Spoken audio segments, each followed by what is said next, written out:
আসসালামু আলাইকুম রহমতুল্লাহি ওয়া বারাকাতুহু। সর্বপ্রথম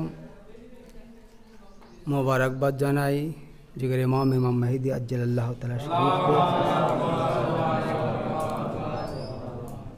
এবং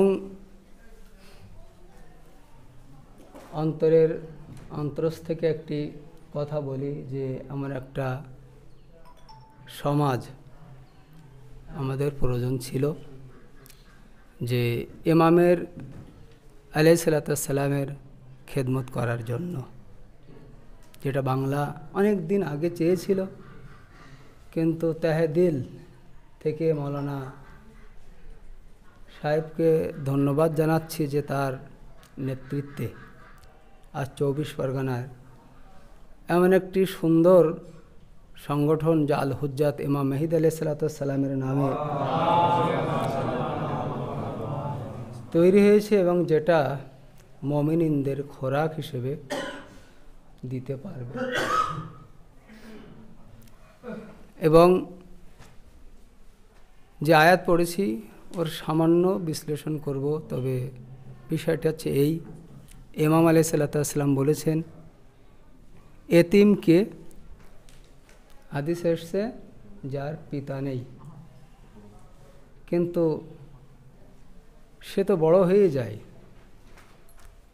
কিন্তু সব থেকে বড় এতিম ওই যার যুগের ইমাম নেই।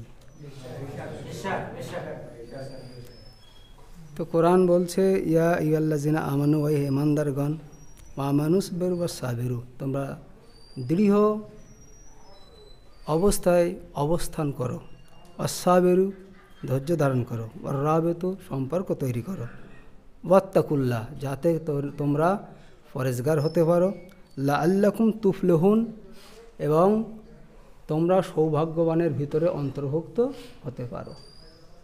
তো অনেক মূল্যবান বক্তব্য আমরা শুনলাম। তো বিষয়টি হচ্ছে এই, ইমাম আমাদের কাছে কি চাই। ছোট্ট একটি ঘটনা, যে ইমাম হুসাইন আলাইহিসসালাম কারবালায় গিয়েছিলেন, শহীদ হয়েছিলেন, কিন্তু অনেক মুসলমান ইমামের সঙ্গে থাকার পরেও তারা ইমামের রাস্তা ছেড়ে দিয়েছিল। তার কারণ তারা যখন শুনল যে ইমাম হুসাইন যাচ্ছে কারবালাতে, সেখানে সপরিবারে শহীদ হবে, তারা রাস্তায় যেতে যেতে হুসাইন আলাইহিসসালামের রাস্তাকে ছেড়ে দিল। কিন্তু যখন তারা শুনল যে ইমাম হুসাইন শহীদ হয়ে গিয়েছিল, তারা আফসোস করে কেঁদেছিল যে কেন আমরা ইমামকে ছাড়লাম। হায় আফসোস, যদি যুগের ইমামকে না ছাড়তাম। ঘটনা ঘটে গেল এই, যখন ইমাম হুসাইন শহীদ হয়ে গেলেন, সারে মোবারক শিমিল বিন জুল জওশান নিয়ে যাচ্ছে, সঙ্গে আর এক মালুন বলছে যে শিমির, অনেকদিন মদ খাওয়া হয়নি, যদি তুমি চেষ্টা করো খেতে পারো।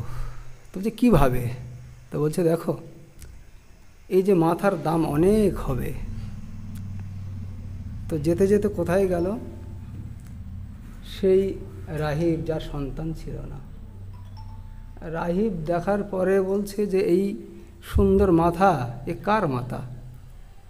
তো দুশমন বলছে যে এই মাথাকে জান্নাতের সরদার বলা হয়। বলে বিক্রি করবে? বলছে হ্যাঁ বিক্রি করব। কত? 10,000 দিরহাম। তো বলছে আমার কাছে 5,000 দিরহাম আছে। তো বলছে না, 10,000 দিরহাম ছাড়া বিক্রি করব না। ঘটনা শুনেছেন? তো যখন 5,000-ই কাছে ছিল, কিন্তু 10,000 দিরহামের জন্য নিজের একটি সুন্দর মায়ের রেখে যাওয়া অলংকার ছিল, সেটা বাজারে বিক্রি করে দিল। এক মুসলমান তাকে যখন রাহিব জিজ্ঞেস করলো তুমি কে? বলে আমি এক মুসলমান আরব, আমাকে ভয় পাই। তুমি কার কলমা পড়ো? তো বলছে আমি রাসূলুল্লাহর কলমা পড়ি।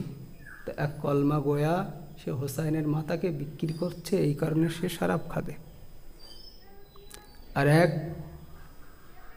জন ছিল যে হোসাইনকে দেখেছে কিন্তু চিনতে পারেনি, সে হোসাইনের মাতাকে কেনার জন্য নিজের কিছু জিনিস বিক্রয় করে 10,000 দ্রামে ইমাম হুসাইনের মাথাকে কিনে নিচ্ছে।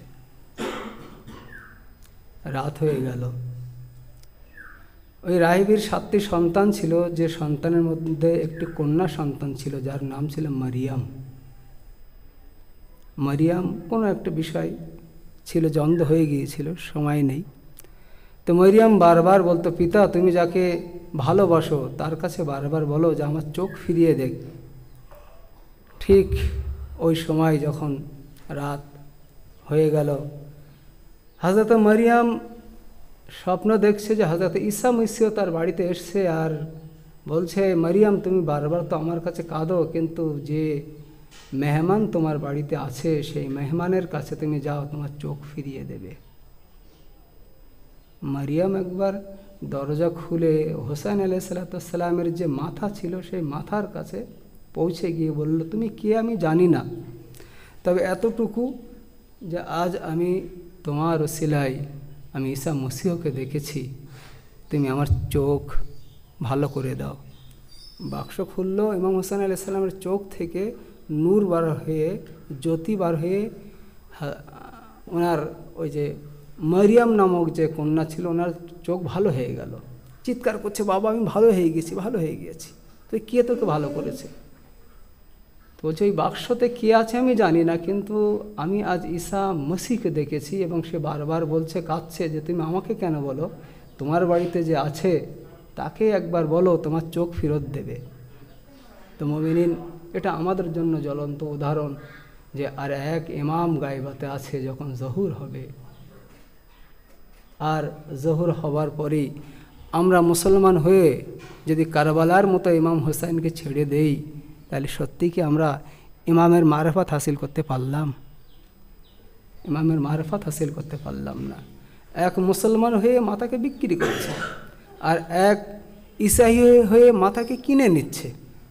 তো আমরা শুধু নামে মুসলমান হলে ইমামে জামানার মারেফাত হাসিল করা যাবে না, কখনোই সম্ভব নয়।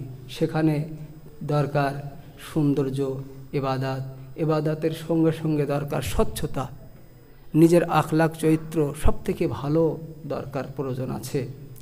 মুমিনিন, একদা এক ব্যক্তি, টাইম কমের জন্য উদাহরণ রাখছি, ঘটনা হয়ে যাবে, যে সে ইমামকে ডাকতো যে ইমাম আপনি আমার সাক্ষাৎ দেন, আপনার ছাড়া এই জীবন বৃথা, বেকার। কোথায় গেল? মসজিদের সাহেলাতে, যেখানে 40 দিনের ভিতরে ইমাম অবশ্যই নামাজ পড়ে।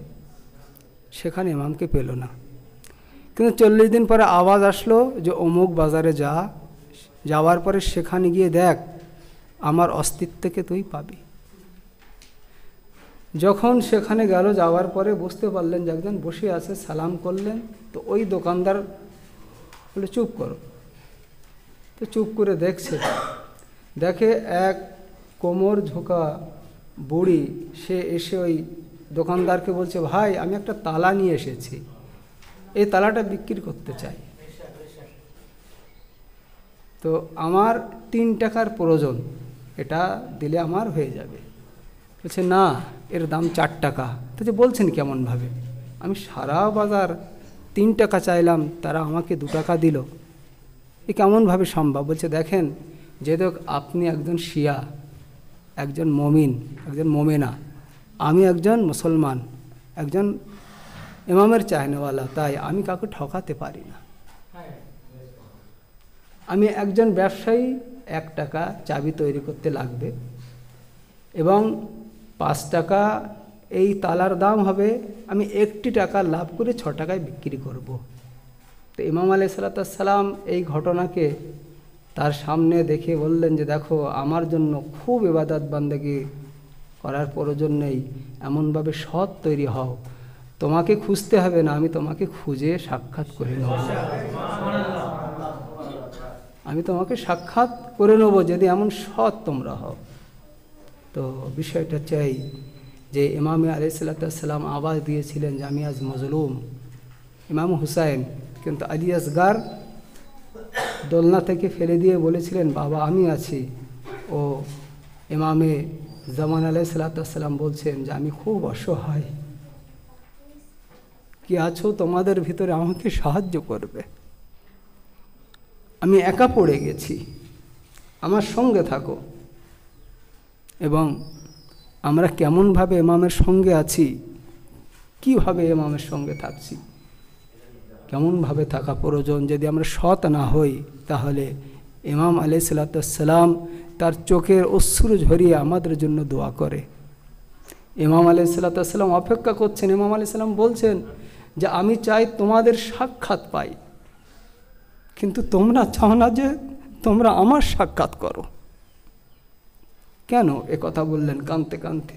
এই জন্য যে আমাদেরকে তিনি দেখছেন, আমাদের কাজকর্ম দেখার পরে তার চোখ দিয়ে অশ্রু ঝরে আর বলে যে আমার চায়নাওয়ালা হয়ে তুমি এমন নোংরা কাজ করেছো যে আমার থেকে তুমি দূরে সরে গিয়েছে। এটা আমি চাই না, এটা আমি চাই না। আমি এটাই চাই যে তুমি ভালো কাজ করো, আমি তোমার সঙ্গে জীবন যাপন করতে চাই।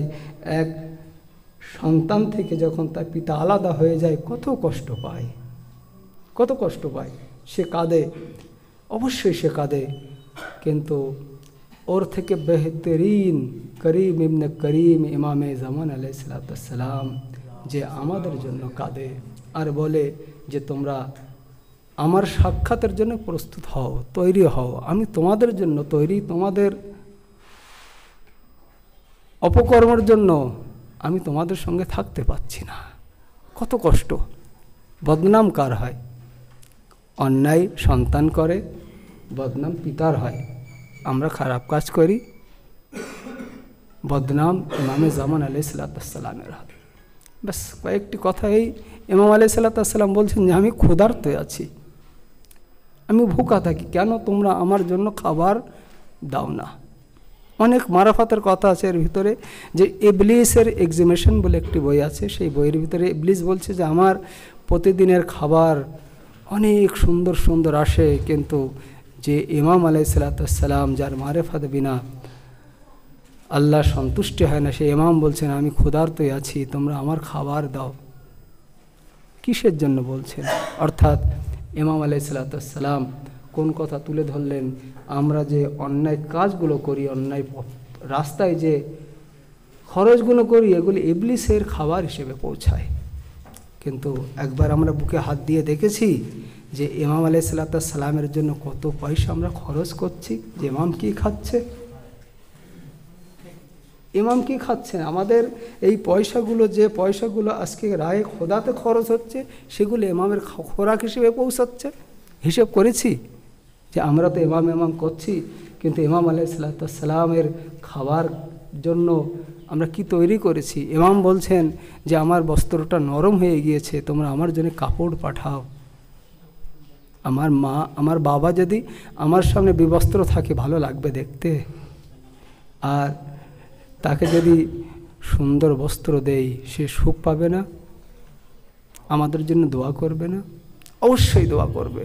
তো ইমাম আলাইহিসসালাম বলছেন যে আমি, আমার গায়ে যে বস্ত্রটা আছে সেটা নরম, দুর্বল, এবং আমাকে এই হালাতে যদি দেখতে তাহলে তোমরা অঝরে কাঁদতে।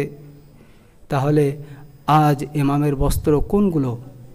আমাদের যেগুলো ব্যবহার আমরা করি, যেমনভাবে মানুষের সঙ্গে ব্যবহার করি, আচরণ করি, যেমনভাবে আমরা এক অপরকে খাবার খাওয়াই, ঠিক ইমাম আলাইহিসসালামের ওই সুন্দর কাজগুলো বস্ত্র হিসেবে যায়, খাবার হিসেবে যায়। কিন্তু আমরা নিজেকে কতটা ভালো কাজ করতে পেরেছি ইমামের জন্য? প্রতি সকালবেলা উঠে কি ইমামকে স্মরণ করি আমরা? হাই, যদি আমরা কারবালায় থাকতাম তাহলে আমরা সাহায্য করতাম। এক যুগের ইমাম আমার কাছে সাহায্য চাচ্ছে যে কি আছো তোমাদের ভিতরে, আমাকে সাহায্য করো। এই ইমামের সাহায্যের জন্য আমরা প্রস্তুতি নেই, তাহলে কাল কারবালায় থেকে কেমনভাবে মজলুম ইমামকে সাহায্য করতাম, কেমনভাবে তাকে আমরা ডাকতাম, কেমনভাবে আমরা তার সাহায্যের জন্য চলে যেতাম। তো আমার আজকে মনের বলার ভাষা নেই, তবে এই যুবক দেখে খুব খুশি হচ্ছে যে কেউ না তো আছে যে ইমামের জন্য আজ এই বাংলার জমিনে সুন্দরভাবে দাওয়ার দেওয়ার একটি রাস্তা বার করেছে। এবং আল্লাহর কাছে দোয়া করব যে যতদিন ইমাম জহুর না হয়, আমার তাহে দিল অর্থাৎ অন্তরের গভীরতা থেকে এই দোয়া সবার জন্য থাকলো যে এই কমিটি আস্তে আস্তে বাড়ুক, বাংলার জন্য একটি পায়গামের কমিটি তৈরি হোক। এই কমিটি প্রত্যেক অন্ধকার মানুষকে আলো দেখানোর জন্য যে চেষ্টা করছে, আল্লাহ সেই তৌফিক দান করো ইলাহি। এই কমিটি ইমামে জামান আলাইহিসসালাম অপেক্ষা করছেন যে কে আছো তোমাদের ভিতরে আমার সেফা সালার তৈরি হও। টাইম নেই, মৌলানা সাহেব বলে দিলেন যে সময় কম, এদিক থেকে অডিয়েন্সও বললেন সময় কম, অনেক কথা ছিল যে ইমাম আলাইহিসসালাম আসলেই আমাদের কাছে কি চায়, আসলে ইমামের জন্য কি করা প্রয়োজন। আমরা তো শিয়া, তো ইমামের জন্য কি করা প্রয়োজন। সুবে সাদিকের সময় আমরা ইমামকে কি স্মরণ করি? আমরা খাই, না খেয়ে কি বাঁচতে পারবো? তো এবারে আমরা কি চিন্তা করি যে আমি তো খেলাম কিন্তু ইমাম কি খেয়েছে? আমি তো সুন্দর কাপড় চোপড় পরে আসলাম এখানে, কিন্তু ইমাম কি কাপড় পরে আজ আমার এখানে এসেছে, আমাদের মাহফিলে আছে। ইমাম আলাইহিসসালামের কি অসহায় অবস্থা আছে। আমরা শুধু কারবালা ইমাম হুসাইনের অসহায়কে তুলে ধরি, কিন্তু যদি ইমামে মজলুম ইমামে মেহেদী আলাইহিসসালামের নিজের কথার অসহায়ের কথা তুলে ধরি, তাহলে সত্যিই এটা মোসাইবের থেকে কম হবে না। ইমাম কি অসহায় আছে, কি মজলুম আছে। মুমিনিন যে যখন আমরা সুবে সাদিকে উঠবো, কোরআনের তেলাওয়াতের দিকে আমি যে তেলাওয়াত করেছিলাম সেদিকে যাচ্ছি না, সুবে সাদিক যখন উঠবে একটা শিয়া কি কাজ করবে? সর্বপ্রথম সে ইমামকে সালাম করবে। আমরা কি করেছি ইমামকে সালাম? কোন কথার দ্বারা ইমামকে আমরা খুশি করব, কোন কাজের দ্বারা খুশি করব? ইমাম আলাইহিসসালামকে সকালবেলা সে আমার জন্য খোঁজ করছে যে আমার শিয়া কোথায় আছে, কিন্তু আমরা কি ইমামের খোঁজে বেরিয়েছি? সকালবেলা থেকে ইমামের জন্য খোঁজ করতে হবে, তাহলে তো ইমামকে পাবো। আমরা যখন নামাজ উঠবো, সর্বপ্রথম যখন আমরা ঘুম থেকে উঠবো, শুকুর আলহামদুলিল্লাহ, আল্লাহ কাল রাত আমি শুয়েছিলাম ইমামের মারফাত নিয়ে, আবার ইমামের মারফাত সহ তুমি আমাকে আবার জাগিয়ে দিয়েছো। ইমামকে সালাম করতে হবে, আসসালামু আলাইকা ইয়া আবা সালেহ, হে আমার যুগের ইমাম, আমার সালামকে আপনি গ্রহণ করেন। কিন্তু আমরা কি সালাম করি? শুধু তো বলি যে হ্যাঁ ইমাম আপনার সঙ্গে আছে। যখন আমি খেলাম, সেই খাওয়ার পরে যদি আমার হৃদয়ের ভিতরে ইমামের জন্য ক্রন্দন না হয়, চিন্তা না আসে, তাহলে কেমনভাবে ইমামকে স্মরণ করছে? এই খাবারটা যেন ইমামের কাছে পৌঁছে যায়। এবং সূরা ফাতিহা, আজকে একটি কথা বলি যে আমরা সূরা ফাতিহা শুধু মরহুমদের জন্য ব্যবস্থা করি, পড়ি, কিন্তু না, এক সূরা ফাতিহা দ্বারা আমরা ইমামকে সওয়াব পৌঁছাতে পারি। একটি সূরা ফাতিহা দ্বারাই ইমামের সন্তুষ্টি অর্জন করা যায়।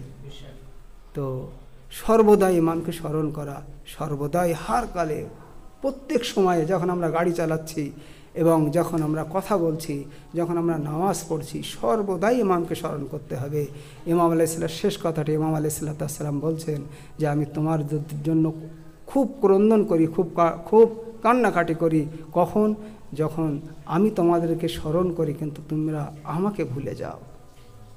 আমার দুঃখ বেদনা চোট ওই সময় বেশি লাগে যখন তোমার পিছনে পিছনে আমি ঘুরছি, তোমার জন্য আমি ঘুরছি, তোমার পাওয়ার জন্য ঘুরছি, কিন্তু তুমি আমার জন্য ঘুরছো না, আমার চিন্তা করো না। তাহলে ওই সময় আমি সব থেকে বেশি কষ্ট পাই। তাহলে আজ আমরা ইমামের চাহিনাওয়ালা হয়ে কেমনভাবে ইমামকে কষ্ট দেই, কেমনভাবে ইমামকে কাঁদাই?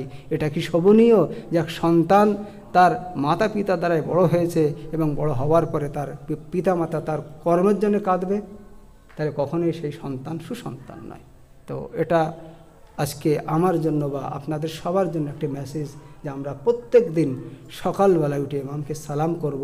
যখন খাবার খাবো, ইমামের জন্য খাবার পাঠাবো, ইমামের তরফ থেকে সাদকা প্রদান করব। এবং যখন কাপড় চোপড় আমরা পরবো, ইমামের কাপড়ের জন্য আমরা কি করব? আমাদের সেই পয়সা থেকে ইমামের কাপড় হিসেবে আমরা দান খায়রাত করে দেব। এবং সঙ্গে সঙ্গে ইমামকে প্রত্যেক সময় আমরা স্মরণ করব।